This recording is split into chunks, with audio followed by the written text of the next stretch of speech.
একদম লাল লাল করে বেরেস্তার মতো করে ভাজবেন। বাটার দিয়ে না, তারপরে ওগুলা দিবেন। হ্যাঁ, হালকা ভাজা কোনটার জন্য বলছো? আমরা তো হাতে হালকা ভাজা তো কোনটা? হালকা ভাজা হচ্ছে আপনার ফিলিং এর মধ্যে দিছি, সবগুলাই ফেলবেন না।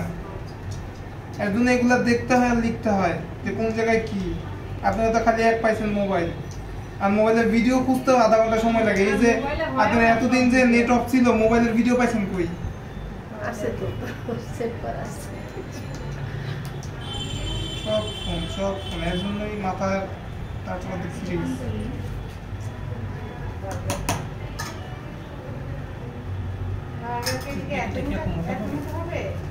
একটা নরমাল সাইজের একটা বার্গারের পেটি হিসেবে পেটির ওয়েট থাকে মিটের হচ্ছে 180 গ্রামের মতো। ইন্টারন্যাশনালি আমরা কত গ্রাম পাই হিসাব করে রাখা। একটু পাতলা হবে না ভাজি করলে? ওরা দেখতে হচ্ছে একদম চাপ দিয়ে একদম চিকন। চাইলে আরো চাপ দিয়ে এটা তাড়াতাড়ি কুক করা বাসায় যাবে। বানিয়ে নিতে এটা আপাতত একটু ডিপ ফ্রিজে রাখেন। এতে